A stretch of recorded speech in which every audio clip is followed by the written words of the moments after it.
Picture this: a towering beacon of human knowledge, its halls lined with scrolls holding the wisdom of centuries, suddenly consumed by fire. The great Library of Alexandria, once the crown jewel of the ancient world, vanishes into smoke, taking with it countless works of philosophy, science, and literature. But this wasn't just the loss of a building, it was the erasure of entire worlds of thought, a catastrophe that left future generations stumbling in the dark. What happens when the collective memory of a civilization is wiped away? How much brilliance, how many breakthroughs were lost to the flames of history? The fall of Alexandria was just the beginning. Across time and continents, libraries, those sacred vaults of human achievement, have crumbled, burned, or faded into obscurity, dragging entire societies into intellectual decline.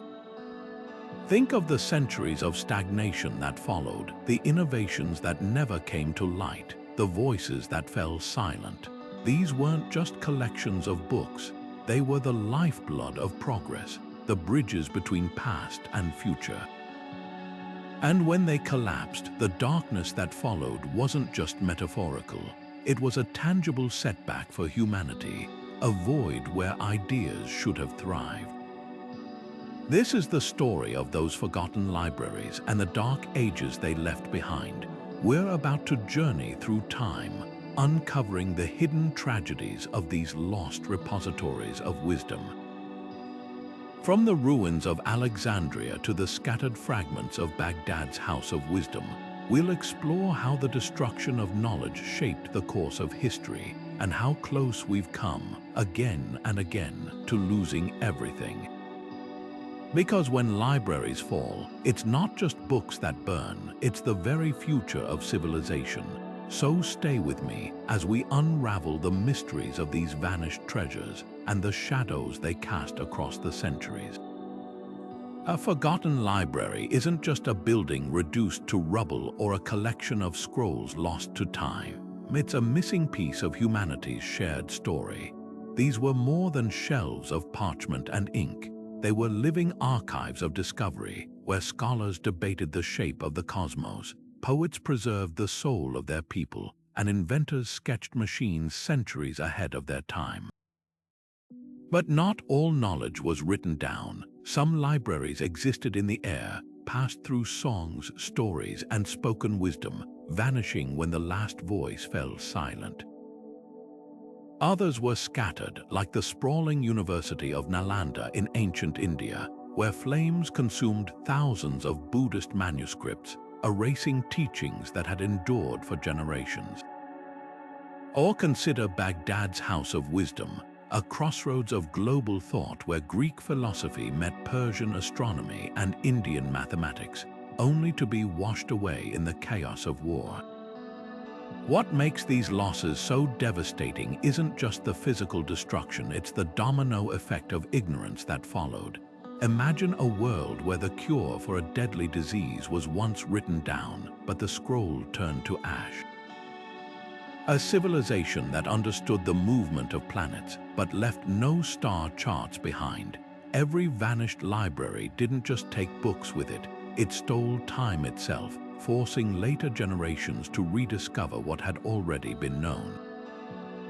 The void left by Nalanda's burning set back advancements in medicine and philosophy across Asia. The scattering of Baghdad's scholars delayed the spread of critical innovations from algebra to optics. These weren't isolated tragedies, they were fractures in the foundation of human progress, cracks we're still trying to mend today. And yet, some of these libraries live on in echoes.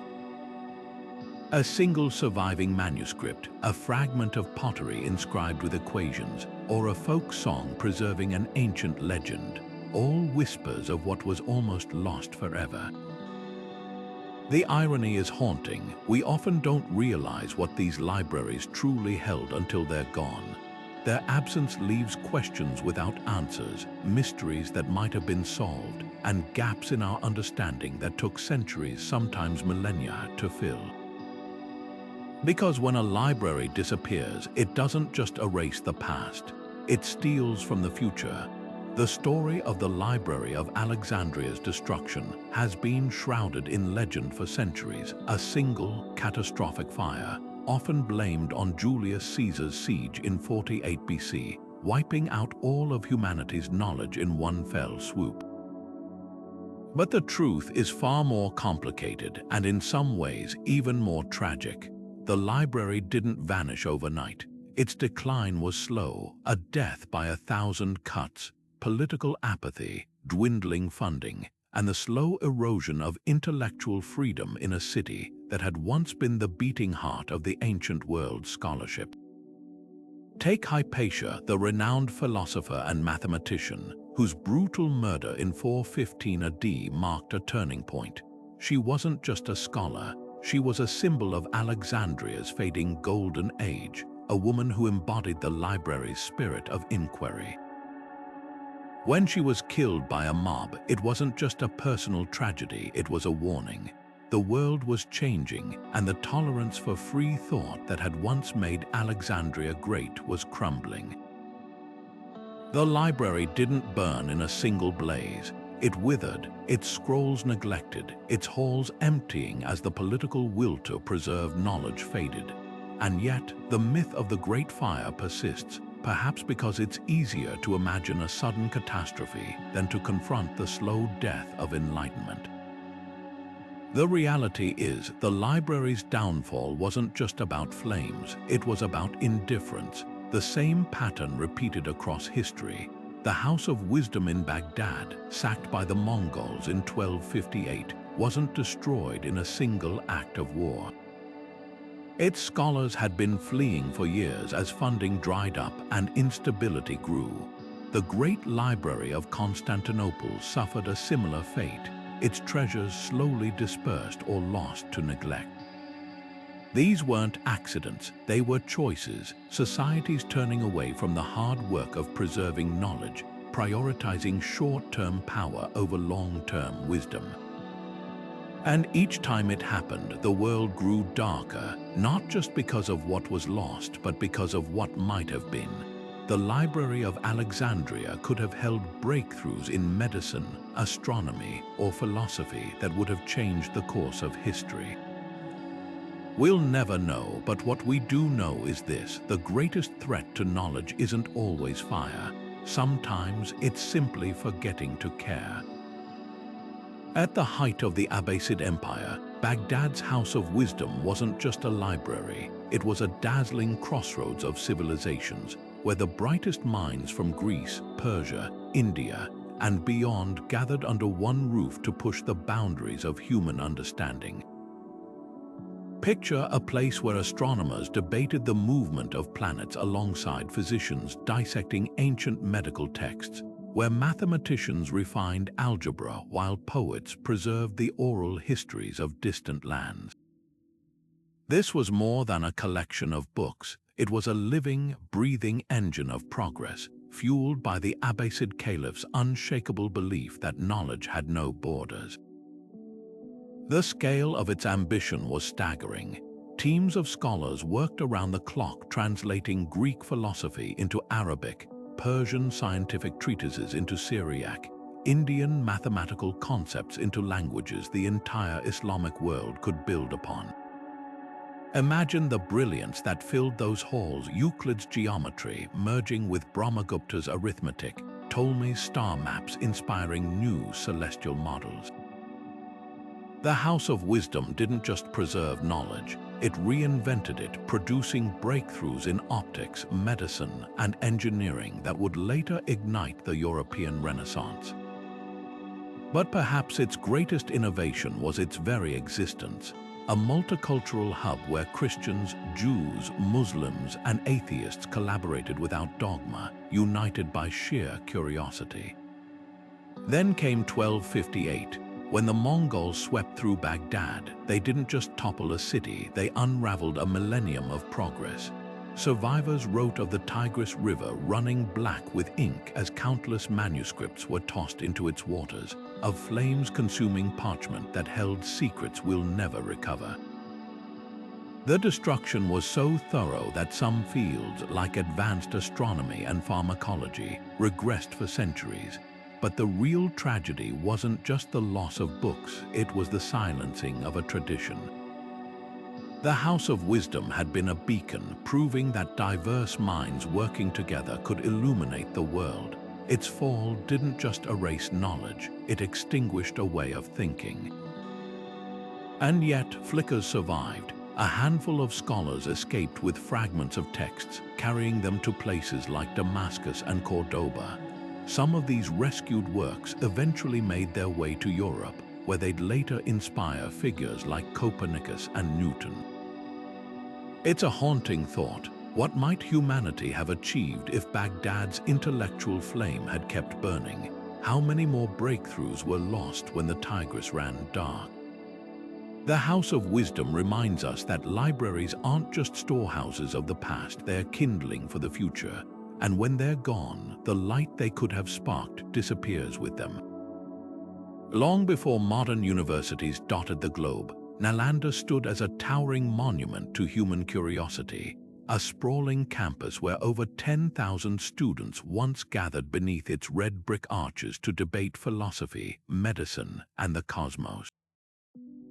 Founded in the 5th century, this Indian marvel wasn't just a library or monastery. It was a vibrant intellectual ecosystem, drawing scholars from as far as China's Silk Road and Persia's royal courts. Walk its ruins today, and you can almost hear the echoes of heated discussions about astronomy in the observatories, the rustle of palm leaf manuscripts in scriptoriums, the quiet hum of monks memorizing intricate Buddhist sutras. Nalanda was a bridge between worlds, where Hindu logicians clashed with Buddhist metaphysicians, where Chinese pilgrims like Xuanzang spent years meticulously copying texts to carry home. But in the late 12th century, that bridge collapsed. When Turkic invaders under Bakhtiar Khilji razed Nalanda, they didn't just burn buildings, they targeted knowledge itself. Survivors described flames so vast they lingered for months, consuming over 9 million manuscripts, entire schools of Buddhist philosophy, advanced medical treatises on herbal remedies, groundbreaking mathematical concepts, all reduced to ashes. The attack was so thorough that even the university's famed method of debate, a cornerstone of Asian intellectual tradition, nearly vanished. Yet in the chaos, a flicker of hope remained. Tibetan monks fleeing the destruction smuggled out priceless texts, hiding them in mountain monasteries where they'd eventually form the Tibetan Buddhist canon. These surviving fragments offer haunting glimpses of what was lost and what might have been. The tragedy of Nalanda reveals a grim pattern in history. Knowledge hubs rarely fall to accident. They're deliberate casualties of upheaval, seen as threats by those wielding power. Just as Alexandria's decline mirrored political shifts and Baghdad's House of Wisdom fell to conquest, Nalanda's destruction coincided with the decline of Buddhist patronage in India. Invaders didn't just sack a university, they erased a rival worldview, and the consequences rippled across continents. Chinese scholars who once traveled to Nalanda for advanced studies found their intellectual lifeline severed.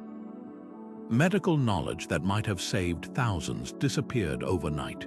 The void left behind wasn't just empty libraries, it was a rupture in the transmission of ideas, one that would take centuries to heal. Yet Nalanda's legacy whispers to us through time. Those rescued texts in Tibet preserved critical Buddhist teachings that might otherwise have vanished. The university's emphasis on rigorous debate influenced educational models as far away as Japan. Even its architectural style, those iconic arched gateways and meditation halls, can be traced in monasteries across Southeast Asia. The irony is profound. The very invaders who sought to extinguish Nalanda's light inadvertently scattered its embers farther than they could have imagined.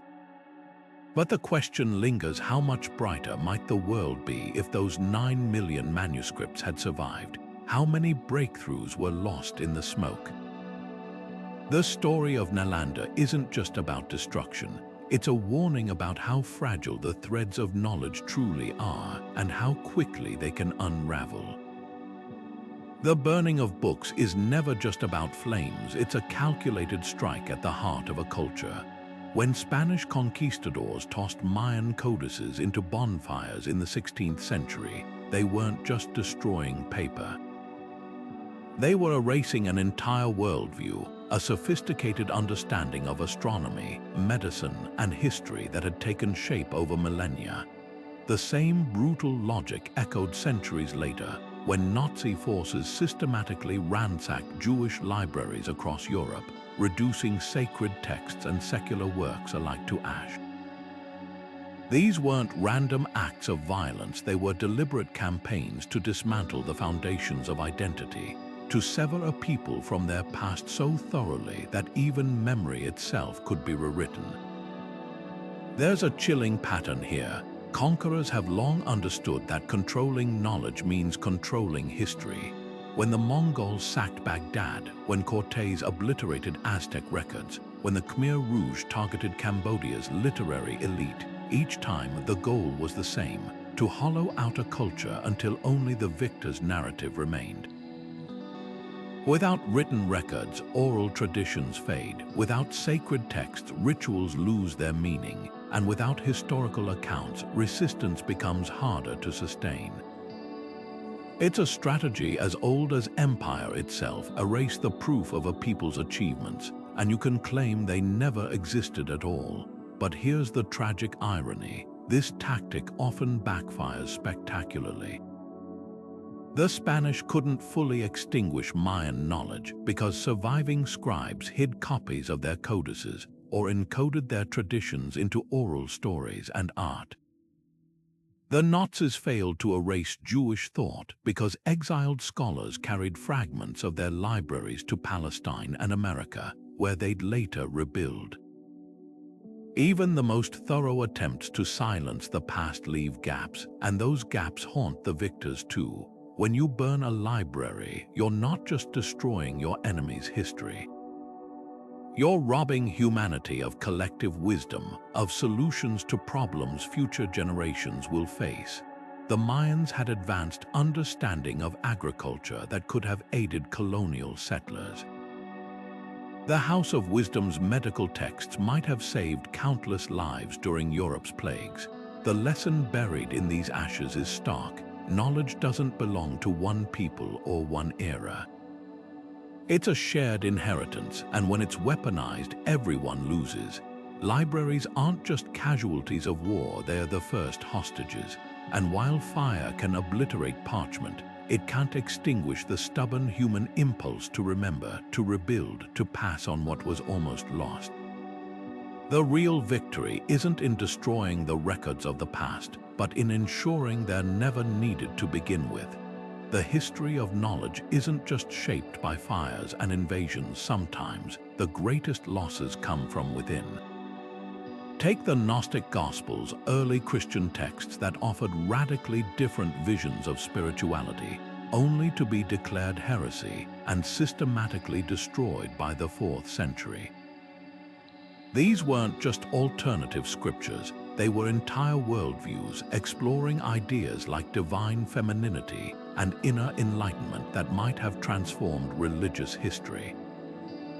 Yet once labeled dangerous, they vanished into the shadows, surviving only in fragments buried in Egyptian caves or whispered in secret among persecuted communities.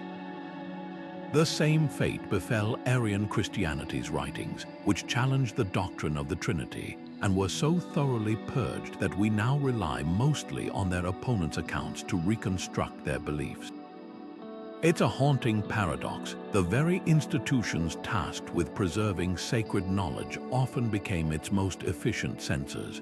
Yet amid this ideological violence, flickers of resistance endured. While continental Europe reeled from the collapse of Rome, Irish monks in remote island monasteries like Skellig Michael became unlikely guardians of civilization. As Viking raiders burned coastal libraries, these scribes huddled in stone towers, meticulously copying not just Christian texts but pagan philosophy, Greek science, and poetry they'd rescued from oblivion. Their illuminated manuscripts, like the famed Book of Kells, weren't just beautiful artifacts, they were acts of defiance, proving that knowledge could survive even when empires fell. The difference between loss and preservation often came down to a single choice, whether to protect wisdom or control it. This raises an unsettling question. How much richer might our spiritual heritage be if dogma hadn't dictated what was worth saving? The Gnostic Gospels, rediscovered at Nag Hammadi in 1945, revealed a Christianity far more diverse than the official canon suggested. One where Mary Magdalene was called an apostle and salvation came through self-knowledge. These weren't fringe ideas, they were part of a vibrant theological conversation that was abruptly silenced. Imagine a world where competing visions of faith had been preserved rather than purged, where monasteries safeguarded heresy alongside orthodoxy. The loss isn't just historical, it's a narrowing of human imagination, a reduction of the divine to a single approved narrative, but not all destruction was intentional. For every library burned by zealots, another fell to simple bad luck, a stray spark in a scriptorium, a burst pipe in a basement archive, the slow creep of mold in a humid climate. The famous Cotton Library fire in 1731 didn't target any particular ideology. It consumed Anglo-Saxon manuscripts and medieval romances alike, leaving us with charred fragments of Beowulf and countless works now permanently illegible. These accidents remind us that knowledge is fragile in ways that go beyond human conflict. A single storm flooding Alexandria's storerooms, an earthquake toppling Nalanda's towers, even nature itself seems indifferent to our efforts to preserve the past. The through line is clear. Whether through malice or misfortune, the erosion of knowledge leaves civilization impoverished. Each lost text, each silenced perspective, is a door closing on some alternate path humanity might have taken. And while we can't reclaim what's gone, we can heed the warning that the greatest threat to wisdom isn't always the sword or the flame, but the assumption that some ideas aren't worth protecting at all. Fire doesn't discriminate between conqueror and caretaker. It consumes just the same. The Great Fire of London in 1666 didn't blaze with ideological intent, yet its hunger was no less voracious. Flames leapt from Pudding Lane to devour St. Paul's Cathedral's storied library, swallowing medieval charters, Anglo-Saxon chronicles, and irreplaceable manuscripts that had survived wars and plagues. Nearby, the Stationers' Hall, a repository of early English printing, collapsed into embers, taking with it centuries of play scripts, musical scores, and legal records. These weren't acts of cultural erasure, just the cruel indifference of a stray spark meeting timber and wind. But the result was identical to deliberate destruction, a hole in history, a silence where voices should have echoed. Nature's fury has always been knowledge's silent partner in crime. The earthquake that leveled Lisbon in 1755 didn't target the Royal Library's priceless maps of Portuguese exploration, but they vanished all the same beneath rubble and tsunami waves. The same disaster that inspired Voltaire's philosophical crisis also erased navigational charts that might have reshaped trade routes for generations. Even water, often seen as life-giver, turns traitor. The Florence flood of 1966 submerged the National Library's basement, ruining nearly 2 million volumes, including rare Renaissance manuscripts. Conservators spent decades painstakingly freeze-drying pages, but some texts were reduced to unreadable pulp, their wisdom dissolved like ink in the Arno's muddy currents. War's chaos amplifies these vulnerabilities tenfold. When Baghdad's National Museum and libraries were looted in 2003 amid the Iraq invasion, it wasn't just bombs that did the damage, it was the power vacuum that followed. Thieves pried open cabinets containing 4,000-year-old cuneiform tablets, not realizing their value, while scholars worldwide watched helplessly via grainy news footage. Some artifacts surfaced later on the black market, others vanished forever. The real tragedy: many were unphotographed, untranslated mute witnesses to civilizations we can no longer fully understand. Faced with such relentless threats, cultures developed ingenious workarounds. In West Africa, Griot clans memorized genealogies and treaties word for word across centuries, turning human minds into living archives. Iceland's saga's epic tales of Vikings and settlers were preserved through winter-long recitations before finally being committed to parchment. Even the Maya, after Spanish missionaries burned their codices, hid fragments of their astronomical knowledge in ritual dances and woven textiles. These weren't perfect solutions, details blurred with each retelling, nuances faded, but they kept the essence alive when ink and parchment failed. The lesson etched into these disasters is humbling. No vault is impenetrable, no archive immune. Whether by flame, flood, or forgetfulness, knowledge remains perpetually perched on the edge of oblivion. And while today's digital backups promise permanence, they bring new frailties: corrupted files, obsolete formats, the fragility of servers. Perhaps the only true safeguard is multiplicity: stone tablets and oral poetry, cloud storage and scribbled notes, ensuring that when one vessel fractures, others might still hold the light. After all, humanity's story has never survived through a single thread, but through the stubborn act of weaving it again and again. Imagine holding an entire library in your mind: centuries of history, genealogies, medicinal remedies, and epic poems, all meticulously memorized and passed down through generations without a single written word. This was the reality for the Druids of ancient Europe, who considered writing a threat to their sacred oral traditions. They trained for up to 20 years to perfect their recall, encoding knowledge into rhythmic verses and chants that could survive wars, migrations, and persecution. The same feat was achieved by West Africa's griots, hereditary storytellers who still today can recite family lineages spanning 60 generations, alongside treaties, battles, and agricultural wisdom, all preserved through disciplined repetition and performance. Oral traditions offered something parchment never could: resilience. A burned library couldn't erase what lived in human memory. When Rome crushed the Druids or colonizers seized African lands, the griot stories endured, hidden in plain sight. There was no manuscript to confiscate, no archive to ransack. Knowledge became fluid, adaptable, woven into music, proverbs, and rituals that could be shared even under oppression. The Icelandic sagas, passed down orally for 300 years before being written in the 13th century, retained astonishing detail, from the color of a Viking's cloak to the exact terms of a blood feud. These weren't just stories, they were legal records, moral codes, and survival guides for harsh climates, proving that memory could rival written archives in precision. But memory is also fragile. Details blur with each retelling. The Celtic myths preserved by Irish monks often conflicted with older oral versions, their pagan edges smoothed by Christian scribes.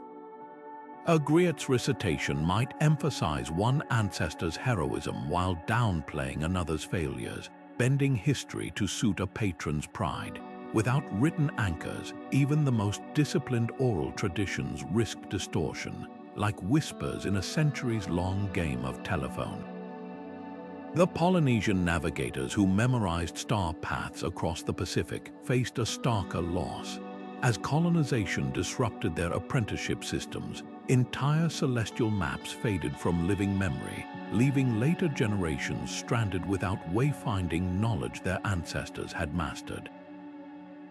Yet some oral traditions defied the odds. The Vedas of ancient India, composed over 3,000 years ago, survive today with near-perfect accuracy thanks to rigorous phonetic techniques, proof that human memory, when honed, can outlast stone inscriptions. Similarly, indigenous Australian songlines encode navigation routes across vast deserts in melodies so precise that modern archaeologists have used them to rediscover ancient pathways.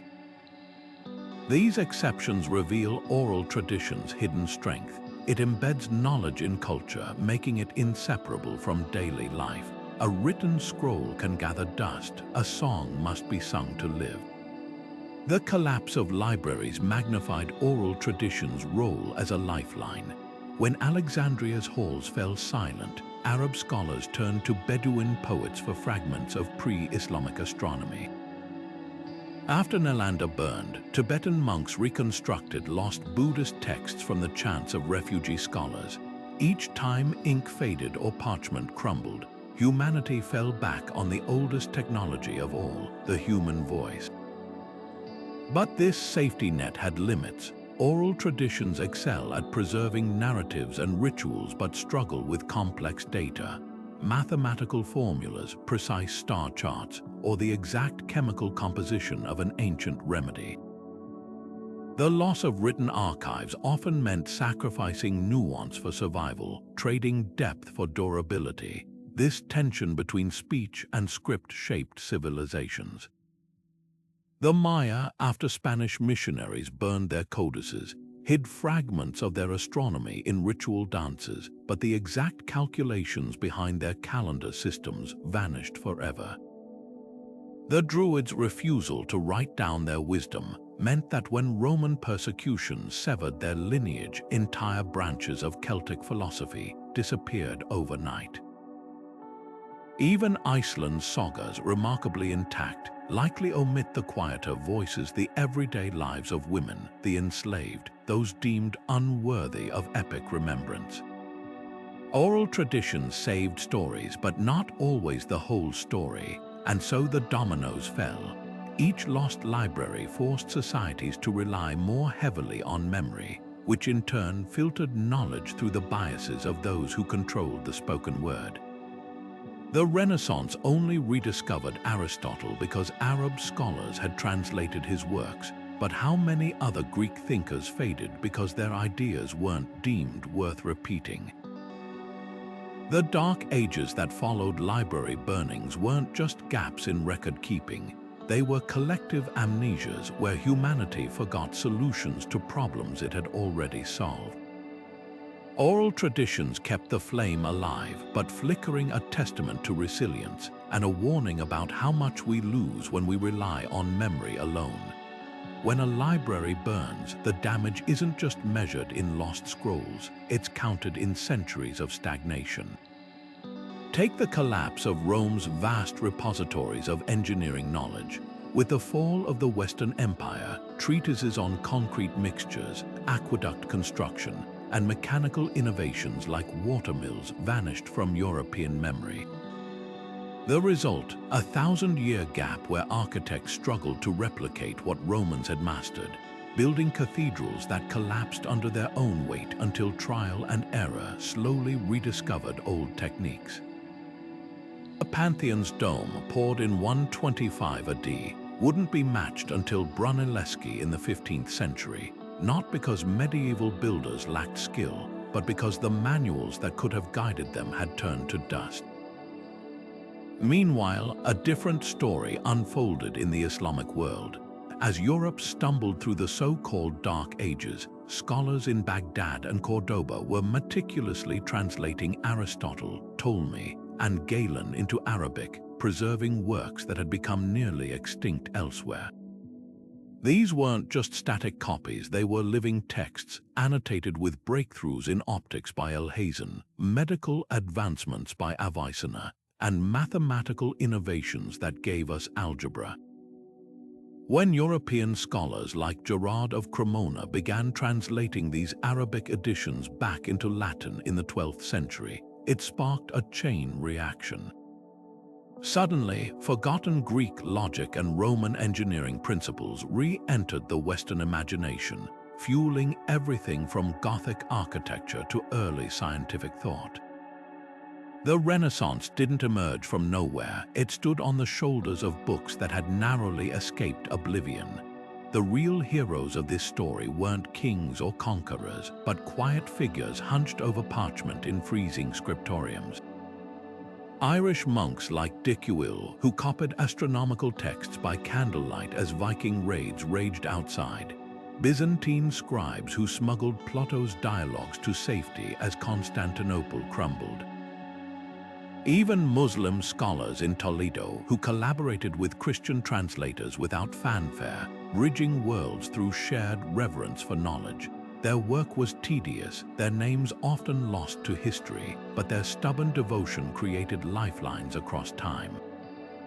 A single surviving manuscript could change the course of civilization, like the lone copy of Vitruvius De Architectura, discovered in a Swiss monastery in 1415, which became the blueprint for Renaissance architects.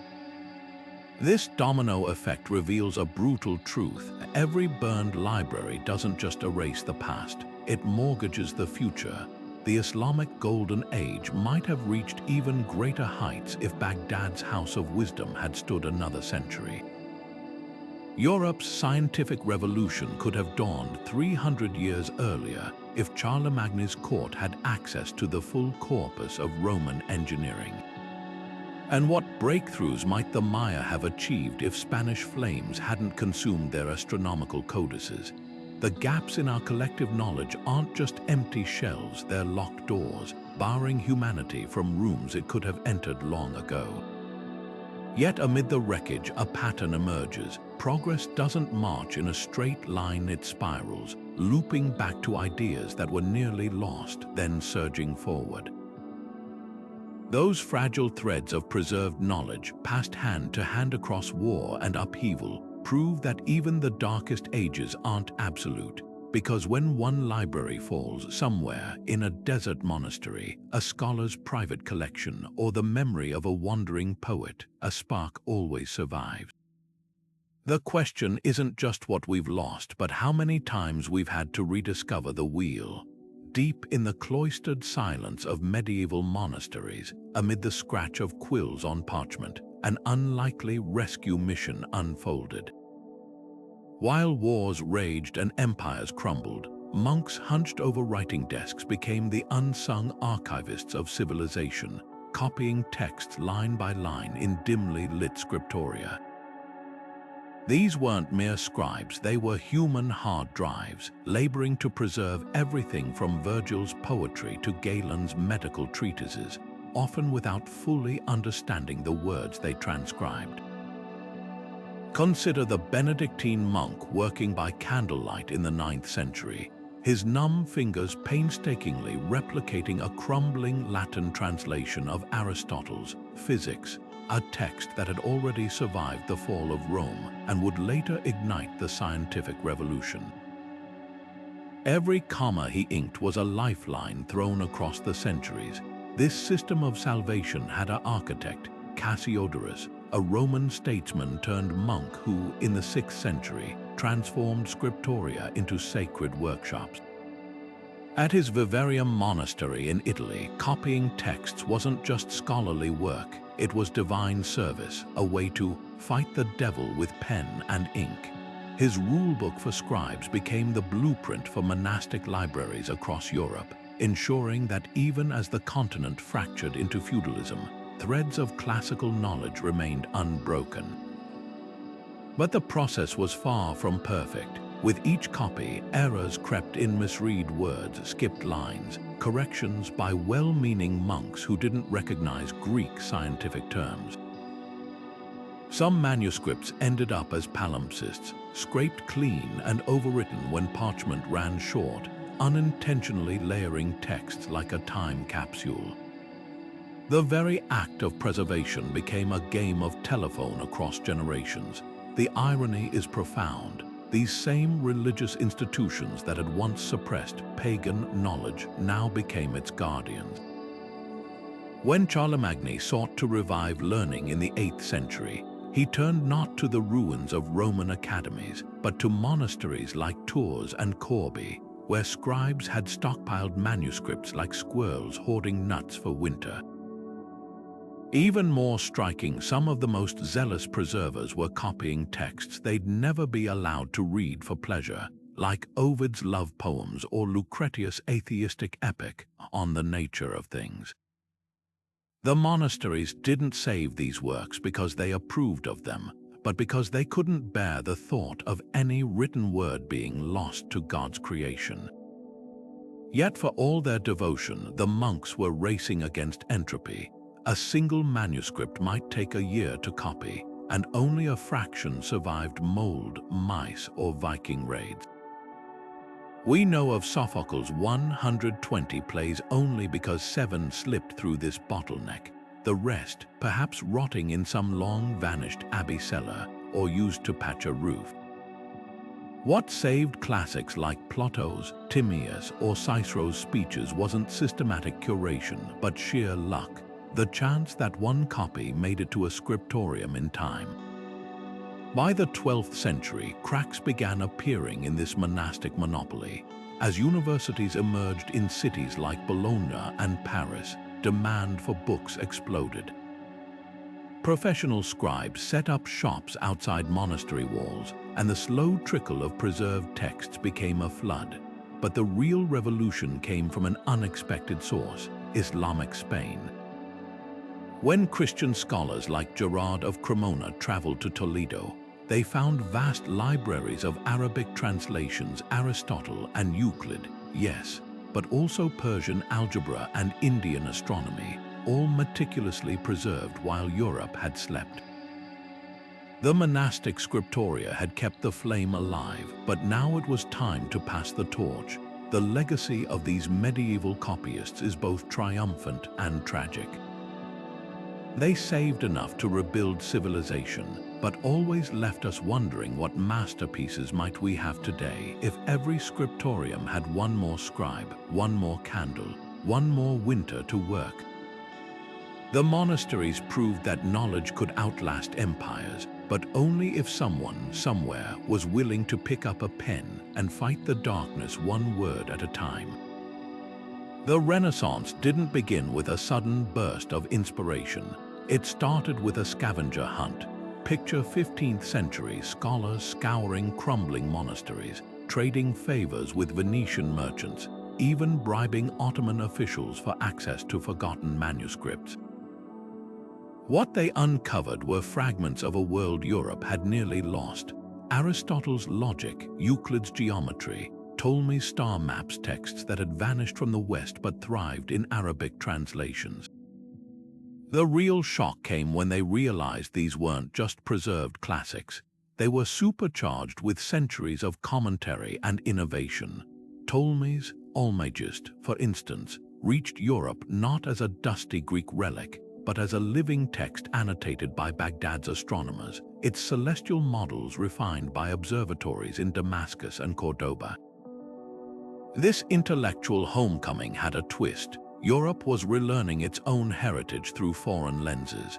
When Gerard of Cremona translated Avicenna's medical encyclopedia from Arabic in 12th century Toledo, he wasn't just recovering Greek knowledge, he was absorbing Persian diagnostic techniques and Indian surgical tools that Galen had never imagined. The same happened with mathematics. Fibonacci's revolutionary Liber Abaci, which introduced Arabic numerals to Europe, didn't just copy ancient texts, it blended Hindu-Arabic algorithms with practical merchant accounting, creating a math far more versatile than Rome's clunky numerals. The Renaissance wasn't a rebirth, it was a remix with Arabic, Hebrew, and Latin scholars in places like Sicily and Andalusia serving as the ultimate DJs. Yet for every recovered masterpiece, countless others stayed lost. We know of Aristotle's second book of Poetics only because Arab philosophers quoted it. The original vanished. leaving us to wonder how it might have reshaped Western drama.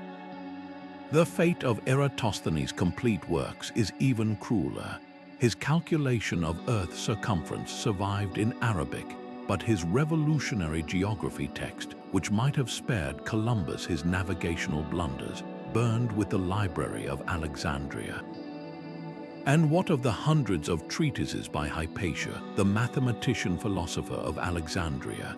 We have titles and fragments enough to know her brilliance, but her actual writings are dust. The gaps in this recovery haunt us. When Leonardo da Vinci sketched his flying machines, he was reinventing concepts that Islamic engineer Abbas ibn Firnas had tested in 9th century Cordoba. But because Ibn Firnas' notes never made it across the Pyrenees, Leonardo started from scratch. The same pattern repeats in medicine, astronomy, even political theory. How many breakthroughs were delayed because key texts molded in some sacked library or sank with a spice trader's ship? The Renaissance wasn't just a revival, it was a race against oblivion, with half the runners still trapped in the dark. Fast forward to today, and the stakes feel eerily familiar. When rebels torched Timbuktu's libraries in 2012, they weren't just burning books, they were erasing centuries of African scholarship on astronomy, law, and medicine. Digital archivists now scramble to back up everything from Ukrainian museum collections to endangered indigenous languages, knowing any loss could leave future generations groping in the dark, just as medieval Europe did. The lesson of the Renaissance isn't just about rediscovery, it's a warning. Every burned library, every corrupted hard drive, every silenced oral tradition isn't just a loss of the past. It's a theft from the future. History never stops repeating its cruelest lessons. Today's libraries face threats as devastating as those that consumed Alexandria or Baghdad. Look at Aleppo's ancient manuscripts, reduced to ashes in Syria's civil war, or Mosul's archives bulldozed by militants who feared ideas more than armies. These aren't just buildings burning, they're the same patterns of cultural erasure playing out in real time with 21st century tools, but modern dangers wear new disguises. Governments now wage information wars by deleting digital records, as seen when Turkey purged thousands of academic articles after the 2016 coup attempt. Even democratic nations aren't immune. Budget cuts have gutted public archives from Detroit to Athens, leaving fragile newspapers and rare books to rot in damp basements. The greatest irony, our digital salvation might be our most fragile trap. We've scanned millions of books onto servers, believing we've outsmarted history, until a power surge fries a data center, or a hacker locks away a university's research in ransomware. The U.S. National Archives admits it can no longer read some Cold War-era floppy disks, their contents lost not to fire but obsolescence. Magnetic tapes degrade, cloud storage providers go bankrupt, and file formats from the 1990s already required digital archaeologists to decode. That family photo album on your phone, studies suggest 50% of digital images vanish within a decade, victims of dead links or corrupted files. The Internet Archive's heroic efforts aside, we're creating a black hole of the information age, one where data disappears not with a bang but a corrupted byte. Yet hope glimmers in unexpected places. Norwegian engineers carved a doomsday vault into the Arctic permafrost to back up the world's seeds. Now, GitHub stores open source code in the same frozen bunker. Indigenous communities from Canada to Australia are partnering with linguists to record vanishing languages in blockchain-secured databases. Even burned libraries leave clues. Multispectral imaging can sometimes resurrect text from charred medieval scrolls, a technique now being used on Syrian manuscripts rescued from bomb sites. The lesson isn't just about better technology, it's about redundancy. When the Taliban dynamited Afghanistan's Bamiyan Buddhas, Swiss archaeologists had secretly mapped every crevice with 3D scanners. The statues are gone, but their digital twins endure. What ancient history screams at us is this: preservation can't be an afterthought. The monks who copied manuscripts knew their work was a race against time. We've fooled ourselves into thinking hard drives are forever. Every email deleted, every podcast episode lost when a platform collapses, every government database scrubbed. These are tomorrow's vanished libraries. The Dark Ages didn't happen because people stopped thinking. They happened because the tools to share knowledge failed. Our smartphones hold more information than the Library of Alexandria, but will anyone hear our voices across the centuries?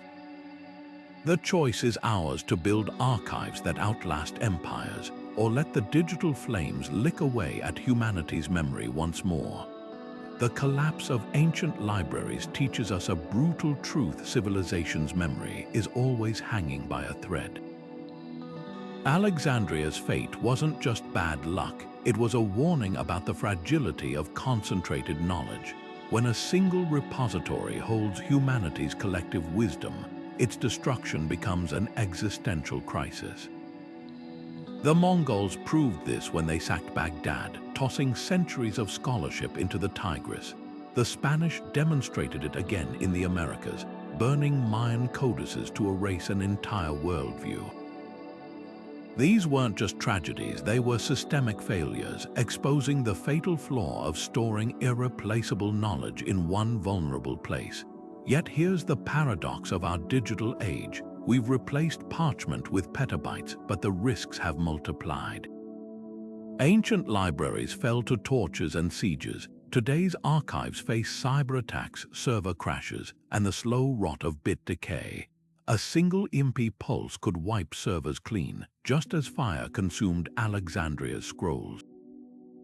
Tech giants abandon old platforms, leaving decades of blogs and photos trapped in obsolete formats. Digital dark ages unfolding in real time. Even blockchain, touted as unbreakable, relies on energy grids and internet access that wars or disasters could disrupt. The lesson screams at us: no storage is permanent, no system invincible. But there's a crucial difference between then and now. Ancient knowledge died with its libraries because backups didn't exist. Today, we have the tools to scatter our wisdom like seeds. Projects like the Internet Archive's Wayback Machine or GitHub's Arctic Code Vault distribute copies globally from San Francisco to Svalbard. Citizen archivists are rescuing everything from Ukrainian museum collections to disappearing Twitter threads, proving preservation isn't just for institutions. When rebels burned Timbuktu's libraries in 2012, local scholars had already smuggled out thousands of manuscripts page by page, a 21st century twist on medieval monks hiding texts from Vikings. This brings us to the most urgent question: what modern knowledge are we failing to protect? Think of the scientists whose research exists only on personal blogs, the indigenous elders passing oral histories without recording them, the crumbling paperbacks holding mid-century poetry that's never been digitized. The next dark age might not come from flames, but from neglect hard drives in landfills, streaming services deleting classic films, or algorithms burying lesser-known voices under viral content. You don't need a monastery's scriptorium to fight back. Start by digitizing family photo albums before the colors fade. Support open access projects that liberate paywalled academic papers. Even something as simple as downloading Wikipedia for offline storage, as activists did before internet blackouts in Venezuela and Iran, can be an act of defiance. Because history shows us the pattern, civilizations that take knowledge for granted are the ones that lose it. The scribes who saved Aristotle's works didn't know they'd fuel the Renaissance, they just knew the words mattered. Our task is the same: to be the bridge between eras, ensuring the light doesn't flicker out on our watch.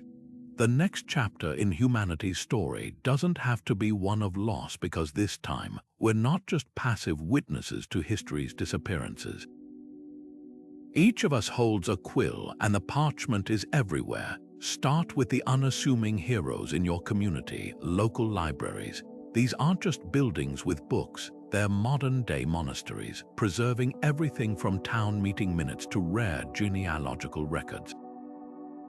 When you donate or volunteer, you're not just stocking shelves, you're funding the digitization of crumbling newspapers, the restoration of century-old maps, the oral history projects capturing voices that would otherwise fade. In Kentucky, a small public library's efforts to archive Appalachian folk songs saved melodies that had survived only in the memories of elderly residents. That's the magic of local preservation. It's not about grand gestures, but the quiet accumulation of care. Then there's the digital frontier, where anyone with an internet connection can become a guardian of knowledge. Wikipedia's editors aren't just updating pop culture trivia, they're rescuing obscure historical facts from oblivion, one citation at a time. When a university in Brazil lost its physical archives to flooding, volunteers reconstructed entire academic lineages using Wikipedia citations and Google Books snippets.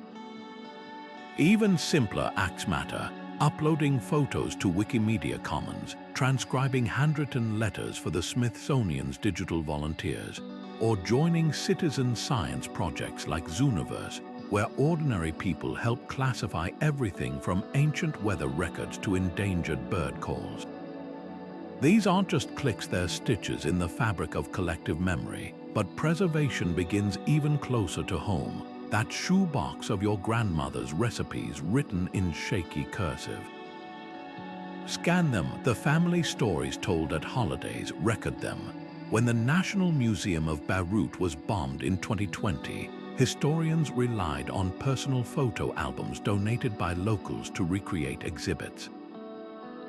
Your attic holds artifacts someone might desperately need one day. And for those who want to go further, projects like the Internet Archive's Wayback Machine let you adopt at-risk websites, political blogs from collapsing regimes, niche forums about vanishing crafts, and ensuring they survive when their hosts disappear. The most thrilling part, we're not just preserving the past, we're shaping what future generations will remember. Projects like the Long Now Foundation's Rosetta Disk etch multilingual dictionaries onto nickel plates designed to last millennia, while time capsule initiatives bury hard drives filled with music, mathematics, and even instructions for rebuilding civilization. It's a humbling thought. The tweets, podcasts, and digital photos we take for granted might one day be someone's Rosetta Stone, the key to understanding our world after another Alexandria falls. Which brings us to the haunting question: what masterpieces are we still missing? The plays of Sophocles that didn't make the medieval cut, Hypatia's lost treatises on astronomy, the Mayan codices that could rewrite New World history, their absence leaves ghostly outlines in our culture. But here's the twist: we might not even know what we've lost. Imagine a future where no copy of To Kill a Mockingbird survives, or where the Beatles' songs exist only in garbled covers. The greatest tragedy isn't losing what we cherish, it's forgetting what we never knew to save. That's why this work matters, not just to honor the past, but to give the future a fighting chance. Because when the next dark age comes, and history says it will, the light we leave behind could be the one that guides humanity home. Aristotle's second book of Poetics haunts literary scholars like a phantom limb. We know it existed, shaped discussions for centuries, then vanished without a trace. Ancient critics praised its analysis of comedy, contrasting the surviving first book's focus on tragedy. Cicero quoted it, Arab philosophers referenced it. Yet today, we're left piecing together its theories from scattered mentions, like trying to reconstruct a symphony from a handful of stray notes. The loss stings deeper when you realize how it might have reshaped Western drama. Imagine Shakespeare's comedies infused with Aristotle's missing rules, or modern sitcoms built on classical foundations instead of trial and error. Then there's Berossus, the Babylonian priest-historian whose 3-volume chronicle of Mesopotamia was so revered that later Greek writers called it the Archive of the Gods. His eyewitness accounts of ziggurats, astronomy, and flood myths could have rewritten our understanding of ancient Near Eastern civilization, but only fragments survive, quoted in Josephus' works. What secrets died with the rest? Perhaps first-hand descriptions of hanging gardens that proved their existence, or astronomical logs pinpointing celestial events we now debate. Even Sappho, the 10th muse, reaches us through whispers. Just one complete poem survives from 9 volumes of lyric genius, the rest pieced together from pottery shards and torn papyri. When archaeologists unearthed a new Sappho fragment in 2014, the world marveled at 2 previously unknown stanzas, each word a tiny resurrection. These aren't just gaps on a shelf, they're intellectual black holes. The Maya's Dresden Codex survived Spanish bonfires, but what breakthroughs burned in the thousands of other codices? We know Hypatia wrote commentaries on Diophantus' number theory, but the texts themselves are dust. And what of the legendary Library of Antioch, said to hold early Christian gospels too radical for the canon? Every vanished work represents a road not taken, a thought experiment that might have accelerated science, art, or philosophy by centuries, yet hope glows in the unlikeliest places. Scholars now use spectral imaging to read charred scrolls from Herculaneum, their ink invisible to the naked eye after Mount Vesuvius eruption. In Egypt, rubbish heaps yield papyrus graveyards where laundry lists and lost plays mingle. One dump near Oxyrhynchus gave us bits of Euripides and a forgotten gospel. Even shipwrecks offer surprises. A 1st century BC bronze device salvaged off Crete turned out to be an astronomical computer, rewriting the history of ancient technology. The hunt continues in monastic vaults where palimpsests' manuscripts scraped clean and reused hide ghostly traces of erased texts beneath medieval prayers. The thrill isn't just in finding what we know is missing, it's stumbling upon what we never dreamed existed. When a scholar deciphered a 10th century Armenian manuscript in 1972, he discovered an unknown geometric treatise by Euclid, complete with diagrams. That's the tantalizing possibility driving archaeologists and philologists forward. Somewhere in an unopened tomb or mislabeled archive, the next great lost text waits to rewrite history. The real question isn't just what these vanished works contained, but how many are still out there, hidden in plain sight. In the shadow of Vesuvius, where fire once turned entire libraries to charcoal, modern science is performing miracles. The Herculaneum scrolls, carbonized by the volcano's eruption in 79 AD, were long considered unreadable, brittle lumps of ash that crumbled at a touch. But recently, high-resolution CT scans and artificial intelligence have begun peeling back their layers without unrolling them, revealing Greek philosophical texts unseen for nearly 2,000 years. One scroll, painstakingly decoded, turned out to be a previously unknown work by Epicurus, the philosopher who shaped Western thought on pleasure and ethics. It's as if the volcano's destruction pressed pause, not stop, on these words, and now we're hitting play. Equally astonishing are the rescues happening in real time. When militants overran Timbuktu in 2012, librarians and scholars risked their lives smuggling out medieval manuscripts by the thousands, hiding them in donkey carts, burying them in desert caves, even dispersing them to safe houses page by page. These weren't just books, they were proof of Africa's thriving intellectual tradition, containing everything from advanced mathematics to legal debates on human rights written centuries before Europe's Enlightenment.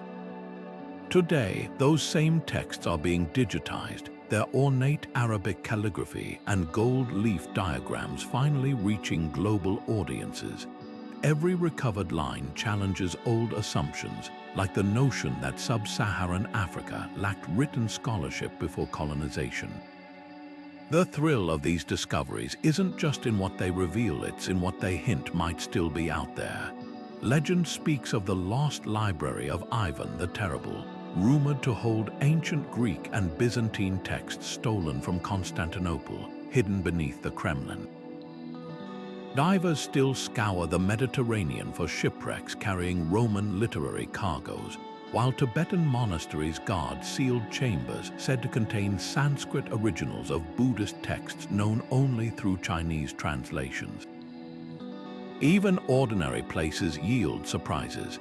A family attic in Spain recently produced a 12th century Moorish medical manual, its margins filled with handwritten notes on surgeries performed in Cordoba's hospitals. Fiction has long been haunted by these ghosts of lost knowledge. Umberto Eco's The Name of the Rose imagines a forbidden Aristotle manuscript hidden in a medieval monastery, its pages poisoned to protect its secrets. Neil Gaiman's Sandman comics feature the Library of Dreams, where every unwritten book in history sits waiting to be read. These stories tap into our collective anxiety that somewhere a single burned scroll held the answer to a mystery we'll never solve. But they also reflect our hope that no knowledge truly vanishes, that every library, no matter how ruined, leaves echoes, and sometimes those echoes roar back to life. When multispectral imaging revealed hidden text beneath a reused parchment in a Sinai monastery, it turned out to be a long-lost Syriac translation of Galen's medical writings, thought gone forever after the fall of Rome. The ink had faded to invisibility, but the iron traces remained, waiting for the right light to shine through. That's the lesson of archaeology's greatest finds. The past isn't always lost.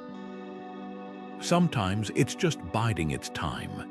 Hollywood loves a good library on fire flames licking at ancient leather-bound tomes, a lone scholar desperately clutching one last scroll as the ceiling collapses. Think of Indiana Jones sprinting from a crumbling temple, or the labyrinthine library in The Name of the Rose, where a forbidden book poisons anyone who reads it. These stories thrill us, but they also twist the truth. Real library collapses aren't about dramatic last-minute rescues or cursed manuscripts. They're slow, grinding tragedies of neglect, politics, and budget cuts. The myth of the single enlightened keeper guarding civilization's last books makes for great cinema, but it erases the messy reality. Knowledge survives through collective effort, not lone heroes. Take The Name of the Rose's sinister monastery library, where monks murder to protect Aristotle's lost comedy. The novel captures the medieval fear of heresy, but real medieval scribes were more likely to accidentally spill candle wax on a manuscript than to poison rivals over philosophy. Yet the story resonates because it taps into a real anxiety that the wrong people might control access to wisdom. Compare that to Indiana Jones, where ancient libraries are booby-trapped treasure vaults, their secrets waiting for a swashbuckling outsider to unlock them. The truth, most lost texts weren't hidden, they were abandoned in damp basements or repurposed as scrap parchment. These tropes matter because they shape how we view preservation today. Films like The Da Vinci Code or National Treasure frame lost knowledge as puzzles to be solved, ignoring the mundane crises that doom real archives, acidic paper disintegrating in municipal libraries, or hard drives full of civic records left unbacked up in a storage closet. Even Harry Potter's restricted section romanticizes censorship as something mystical, rather than the bureaucratic reality of banned books gathering dust in locked cabinets. But pop culture also gets some things eerily right. Fahrenheit 451 vision of rebels memorizing books to save them mirrors the oral traditions that preserved Homer's epics and indigenous legends. Interstellar's data vault buried on the moon isn't far from real initiatives like the Lunar Library, a nickel-etched archive shot into space in case of earthly catastrophe. The best stories remind us that saving knowledge isn't about glamorous adventures, it's about stubborn repetition, redundancy, and sometimes sheer luck. Now imagine a world where these lost libraries had survived. What if the Maya's astronomical codices had reached Europe, speeding up Galileo's discoveries? What if Baghdad's House of Wisdom had stood another century, its scholars collaborating with Renaissance thinkers? Counterfactual history isn't just speculation, it's a mirror showing us the cost of every vanished text. The real tragedy isn't just what we've lost, but the futures those losses stole from us, and that's a plot twist Hollywood hasn't fully reckoned with yet.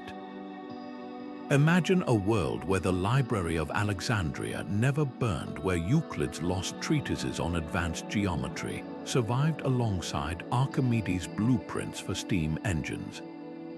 Scholars speculate that with access to these texts, the scientific revolution might have ignited not in 17th century Europe, but in the Mediterranean 1,000 years earlier. The Antikythera mechanism, that astonishing ancient Greek computer for predicting celestial events, hints at what could have been.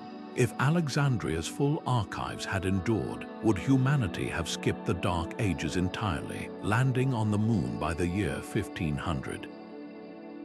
It's a tantalizing thought, but historians urge caution. Even intact libraries don't guarantee progress after all. The Abbasid Empire's House of Wisdom flourished for centuries, yet its breakthroughs took generations to ripple outward.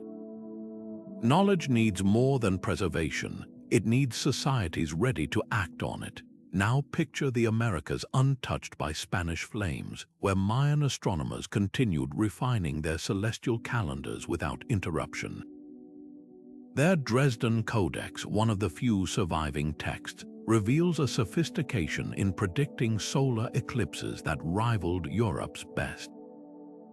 Had hundreds more codices survived, could indigenous science have merged with European astronomy during the Renaissance, creating a hybrid model of the cosmos centuries ahead of its time? The Aztec libraries burned by missionaries reportedly held botanical encyclopedias detailing thousands of medicinal plants, some of which modern researchers are still struggling to rediscover in the Amazon. The loss isn't just historical, it's a medical tragedy playing out in real time, as healers in Oaxaca piece together ancestral remedies from half-remembered oral traditions. But alternate timelines aren't just about grand narratives. Consider the quiet revolutions that never happened. When Hypatia of Alexandria was murdered in 415 AD, her unpublished works on celestial mechanics and fluid dynamics vanished with her. Had she lived, might her students have formalized calculus before Newton, altering the trajectory of physics? Or take the lost Library of Constantinople, where Byzantine scholars reportedly stored Chinese Silk Road maps alongside Viking navigational charts. If those documents had reached Christopher Columbus, would he have sailed west expecting Asia, or known precisely what lay ahead? The gaps in our history aren't just empty shelves, they're roads not taken, branching into futures we can only glimpse in fragments. This speculation isn't just fantasy, it's a lens for examining the ethics of recovery. When archaeologists debate whether to open sealed ancient tombs or unroll carbonized scrolls, they're weighing potential knowledge against the risk of destruction. The Herculaneum papyri, for instance, could crumble to ash if handled wrong, yet they might hold lost plays by Sophocles or Sappho's complete poems. Similarly, indigenous communities today face painful choices. Should sacred texts looted by colonizers be reclaimed from foreign museums, even if those institutions preserve them from decay? There's no easy answer, just the haunting recognition that every act of preservation is also an act of interpretation, a decision about which voices get heard across time. The irony is this: the very disasters that destroyed libraries also created their mythic power. Alexandria wouldn't haunt our imagination if its shelves had simply gathered dust. But in that tension between what we've lost and what we might still recover lies a call to action, because the next great library isn't just a collection of books. It's the sum of everything we choose to remember and everything we dare to imagine. The charred fragments of Herculaneum's scrolls aren't just relics, they're ethical minefields. As scientists tease open these ancient texts with artificial intelligence, they're forced to confront a haunting question: what if some knowledge was lost for a reason? Imagine unearthing a first-century manual on Greek fire, the napalm-like weapon that could level fleets, or stumbling upon suppressed Gnostic gospels so radical they'd upend modern religious hierarchies. Preservationists argue that every recovered word enriches human understanding, but others whisper that certain Pandora's boxes might deserve their seals. The Vatican's centuries-long grip on the Dead Sea Scrolls, delaying access to texts that challenged orthodox narratives, shows how easily rediscovery can become a battleground for control. Ownership of lost knowledge sparks even thornier debates.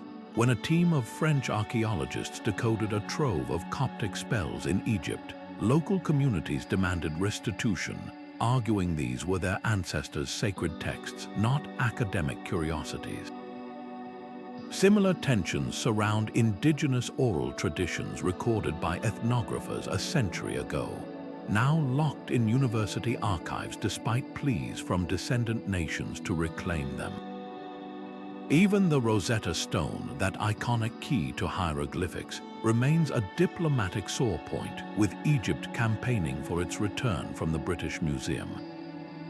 The pattern is clear: excavation often unearths colonial wounds alongside clay tablets, yet some breakthroughs transcend borders. Take the recent decoding of Linear B, the ancient Mycenaean script cracked by amateur linguist Michael Ventris. His discovery didn't belong to Greece alone. It rewrote the timeline of European literacy for everyone. Similarly, when researchers revived the lost wax casting techniques of Benin bronzes using 16th century Portuguese manuals, the knowledge empowered Nigerian artists to resurrect ancestral methods. These cases suggest a third path: stewardship over ownership, where rediscovered wisdom serves as a shared human inheritance rather than a trophy or trade secret. The future of preservation is racing toward us faster than ever. Digital archaeologists now employ machine learning to reconstruct crumbling manuscripts from scattered fragments, like reassembling a cosmic jigsaw puzzle. Non-invasive techniques, from X-ray fluorescence to hyperspectral imaging, allow us to read sealed letters from the 17th century without breaking their wax seals. But with these tools come new dilemmas. Should we digitally recreate sacred indigenous rituals from ethnographic notes if living traditions forbid it? How do we balance academic transparency with the risk of weaponizing rediscovered knowledge, like ancient siege tactics falling into extremist hands? Perhaps the answer lies in the humility of those medieval monks who copied texts they didn't always understand. Preservation isn't just about saving words, it's about safeguarding the right to ask difficult questions long after we're gone. As we peer into the charred layers of Herculaneum or the encrypted margins of monastic palimpsests, we're not just recovering history, we're deciding what kind of ancestors we want to be. Stone tablets from ancient Mesopotamia still whisper to us after 5,000 years, their cuneiform receipts and royal decrees etched deep into unyielding rock.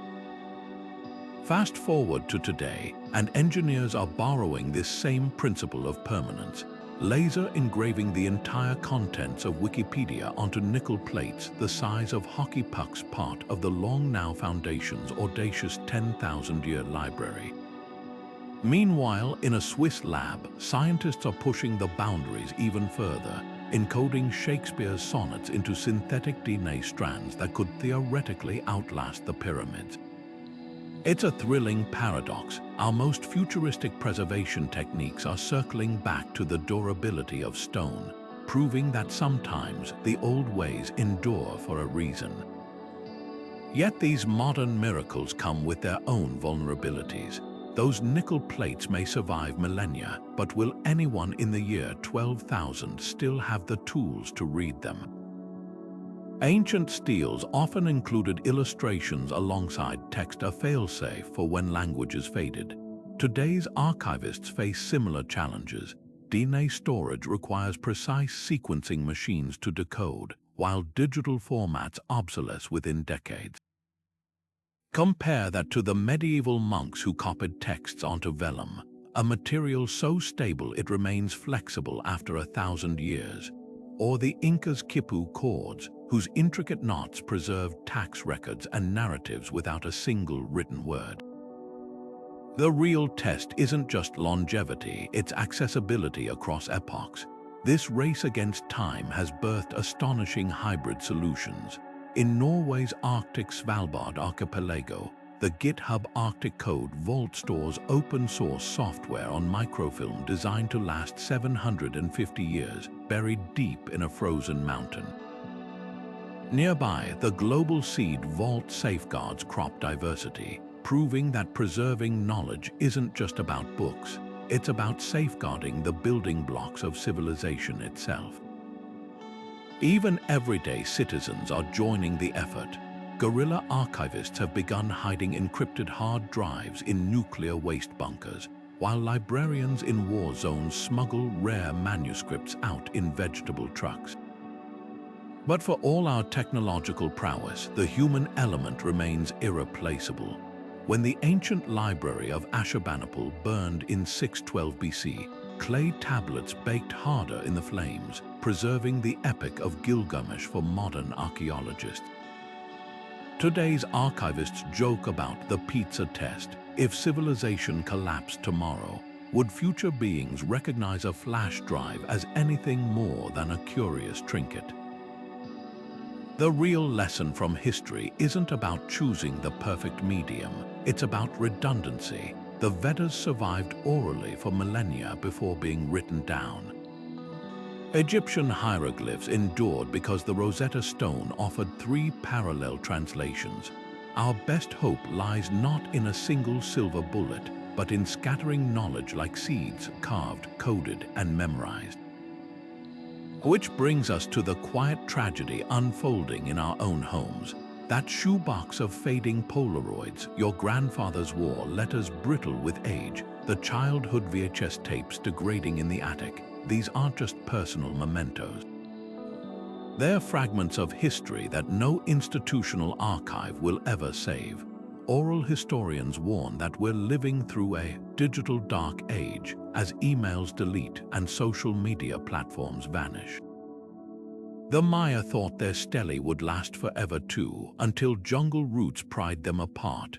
Perhaps the most humbling lesson from ancient libraries is this: permanence is an illusion.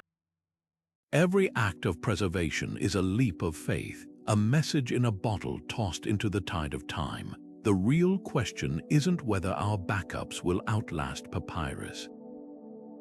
It's whether we're brave enough to keep trying, knowing how many bottles never reach the shore. Picture Hypatia of Alexandria in her final days, not just as a philosopher, but as a woman who had spent decades annotating astronomical charts, refining mathematical proofs, and mentoring students in the very halls where her father once taught. When the mob came for her, they weren't just ending a life, they were erasing a living library.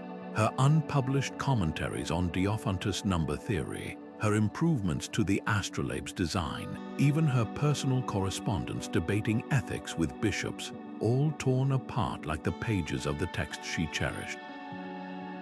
The horror wasn't just the violence, it was the silencing of a voice that had spent years weaving new threads into the fabric of human understanding, now unraveled in an afternoon. Now shift the scene to the Maya scribes of the 16th century, their hands trembling not from fear but from fury as Spanish missionaries tossed sacred codices into bonfires. These weren't mere record keepers, they were the human vessels of celestial knowledge, their bark paper books containing generations of eclipse predictions, medicinal botany, and genealogies stretching back to mythic times. One scribe, his name lost to us, reportedly hurled himself into the flames clutching a codex, a final, futile act of defiance. Their despair wasn't just for burning parchment, but for the untaught apprentices who would never learn to chart Venus cycles or inscribe the stories of their gods. Fast forward to today, where scholars like Dr. Amara Thornton spend decades piecing together fragments like detectives solving a murder without a body. In an Oxford lab, she peers at multispectral images of charred Roman scrolls, squinting at ghostly letters that haven't been read since Vesuvius erupted. Across the globe, linguist Javier Urcid pores over Mixtec codices looted in the 19th century, comparing them to oral histories from Oaxacan elders in a race against time and memory. Their work isn't just academic, it's an act of resurrection, stitching together tapestries from threads that should never have been torn apart. The cruelest irony. Those who destroy libraries often underestimate their victims' resilience. When Mongol invaders tossed Baghdad's manuscripts into the Tigris, they didn't account for scholars like Ibn al-Nafis, who escaped with a single satchel of medical notes that would later inspire his groundbreaking theories on pulmonary circulation. The Nazis burned millions of books in Berlin, but missed the suitcase of Jewish folktales hidden in a Warsaw attic, now the heart of Yale's Yiddish collection.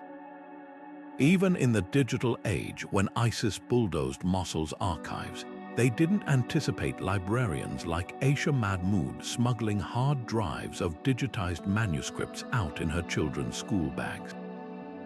This is the paradox of lost knowledge. It's both fragile and stubbornly persistent. The Maya scribes' astronomical tables live on in the oral chants of modern-day daykeepers in Guatemala. Hypatia's geometry whispers through the work of medieval female mathematicians like Hildegard of Bingen, who likely studied scraps of her surviving texts. And somewhere in a Vatican vault or a Sinai monastery's hidden cupboard, there may still lie parchment waiting to speak again, not because it was miraculously preserved, but because someone, centuries ago, risked everything to hide it. The story of libraries isn't just about what burns, it's about what refuses to turn to ash. When the Qin dynasty ordered the burning of Confucian texts in 213 BC, scholars didn't just mourn the loss of scrolls, they risked execution to hide them in walls, bury them in tombs, or, most remarkably, commit entire volumes to memory. These weren't acts of rebellion, they were acts of cultural triage, prioritizing the survival of ideas over physical safety. Generations later, after the fires cooled, these mental archives became the blueprint for rebuilding China's intellectual landscape. The same pattern emerges in Jewish history, where Torah scrolls were painstakingly copied in secret during the Spanish Inquisition, sewn into clothing during pogroms, and even etched onto tiny scrolls hidden in prayer boxes during the Holocaust. What looks like preservation is actually something far more profound: the refusal to let annihilation have the final word. This resilience reveals a universal truth: knowledge isn't just stored in libraries, it's woven into the fabric of identity. After the Mongols sacked Baghdad, Persian poets responded not with silence, but with an explosion of verse, embedding scientific concepts and historical narratives into rhymed couplets that could be easily memorized. In Tibet, where communist raids destroyed monasteries in the 1950s, exiled monks reconstructed lost scriptures by cross-referencing the memories of elderly lamas, turning human minds into living concordances.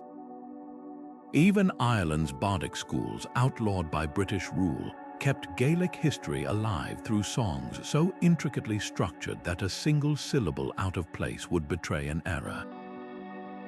These weren't just workarounds, they were declarations that some bonds between people and their collective memory can't be severed by force. The psychological toll of such losses is etched into cultural DNA. Armenian survivors of the 1915 genocide often spoke of two griefs: the murder of relatives and the burning of family manuscripts that held genealogies stretching back centuries. In Mali, when militants torched Timbuktu's libraries in 2012, locals described it as watching our ancestors die twice. This duality explains why recovery efforts often focus on symbolic victories. The Jewish community's post-Holocaust project to track down and restore stolen Torahs isn't just about reclaiming property, it's about stitching torn connections between generations. Similarly, when Indigenous Australians recover colonial-era recordings of ancestral languages, they're not merely archiving words, they're resuscitating ways of seeing the world that were presumed extinct. Yet rebuilding isn't mere repetition. After China's Cultural Revolution destroyed classical texts, the government's later efforts to reconstruct them inadvertently created something new: critical editions that compared surviving fragments, revealing how centuries of scribble errors had altered philosophical concepts. Japan's Heian-era scholars, forced to recreate Chinese medical texts lost during sea voyages, developed unique hybrid practices that blended imported knowledge with local innovations. Even the Sephardic Jews who fled Spain in 1492 didn't just preserve their liturgy, they infused it with Arabic poetry and Renaissance humanism, creating Ladino culture. Destruction, paradoxically, can force reinvention. The most poignant lesson lies in what these societies chose to save. Tibetan refugees prioritized medical texts over religious ones, knowing healing would be urgently needed. Syrian archivists in Aleppo smuggled out cookbooks alongside Qurans, recognizing that recipes carried memories of home. And when the Library of Congress launched a project to salvage Ukrainian books damaged in Russia's 2022 invasion, they found farmers volunteering family Bibles filled with generations of marginalia, not because they were devout, but because those handwritten notes contained land deeds, birth records, and the quiet resistance of everyday life. This brings us to the heart of cultural resilience. It's not about clinging to the past, but about ensuring the past remains a conversation rather than a monologue. The clay tablets of Nineveh, the oral epics of the Griots, the blockchain archives being etched into Arctic ice, all share a single purpose. Their messages cast into the future, insisting that no darkness, no matter how total, gets to dictate what stories survive. Because when a society loses its libraries, it doesn't just lose its memory. It risks losing the very tools it needs to imagine tomorrow. The echoes of Alexandria's burning shelves aren't confined to ancient history. They reverberate in today's headlines where truth itself is under siege. Consider the eerie parallels. Just as Mongol invaders weaponized the destruction of Baghdad's House of Wisdom, modern regimes now manipulate history through memory laws, criminalizing certain narratives while elevating others.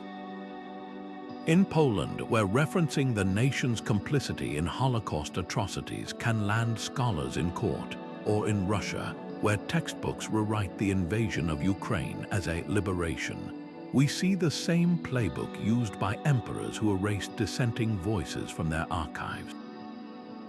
The tools have changed social media algorithms instead of torches, but the goal remains identical. Control the past, and you control the future. This isn't just about politics, it's about the very architecture of human progress.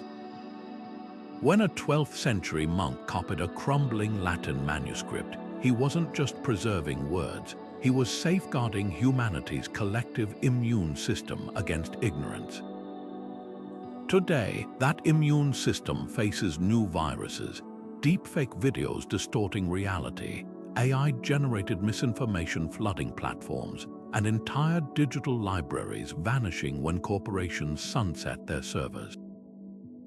The burning of the Library of Alexandria taught us that concentrated knowledge is vulnerable. Now, we're learning that decentralized knowledge can be poisoned. The irony stings. We've built the greatest information repository in history, yet struggle to separate its medicine from its toxins.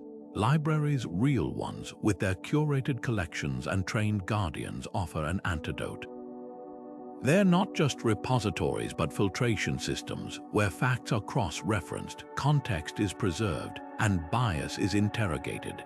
When Hungary's government purged LGBTQ+ literature from schools in 2021, it was public librarians who smuggled banned books to teens in secret.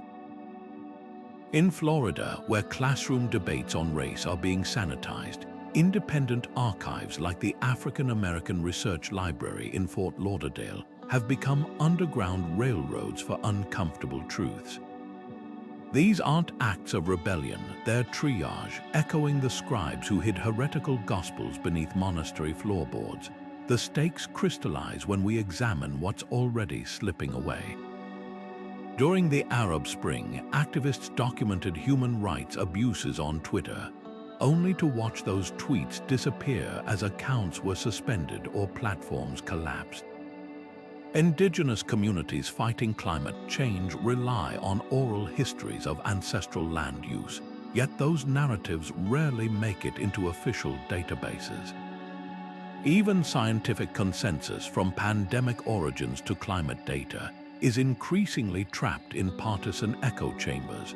The lesson from history is clear. When we outsource memory to algorithms or ideologues, we risk a new kind of dark age, one where facts exist but coherence doesn't. Yet hope flickers in unexpected places. In Lithuania, volunteers created a backup of Belarusian independent media on thousands of USB drives when Lukashenko's regime began censoring the internet. Tech collectives are developing blockchain-based archives that dictators can't alter, inspired by the way medieval monks dated their manuscripts to prevent forgeries. And in a poetic twist, descendants of Holocaust survivors are using AI to piece together torn prayer books from pre-war Jewish libraries, stitching fragments into digital quilts of resilience. The thread connecting these efforts to ancient Alexandria isn't just survival, it's a radical act of faith in human curiosity.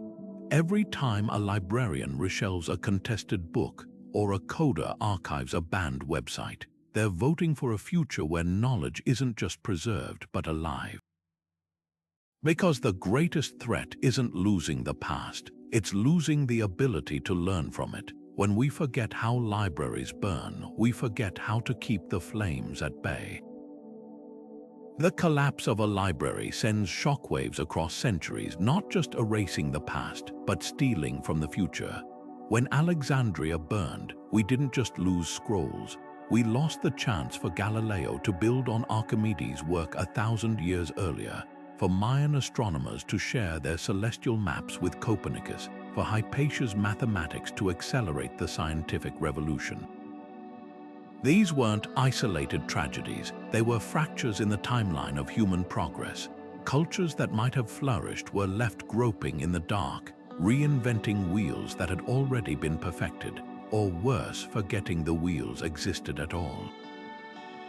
The void left by Baghdad's House of Wisdom didn't just silence Arab scholars, it delayed the Renaissance. The ashes of Nalanda didn't just scatter Buddhist teachings, they severed a bridge between ancient Indian medicine and the modern world. And yet, the greatest loss isn't measured in stalled inventions or vanished philosophies, it's in the silencing of voices we'll never hear. The Maya wrote thousands of codices, but only 4 survived. What cosmic insights, what poetic visions, what revelations about the natural world turned to smoke in Spanish bonfires? We'll never know the names of the Aztec healers who documented cures for diseases we still struggle with today, or the African astronomers of Timbuktu whose star charts might have rewritten our understanding of the cosmos. These gaps aren't just blank pages, they're locked doors to rooms we didn't even know existed. But here's the turning point. We can't recover what's vanished, but we can honor it by defending what remains.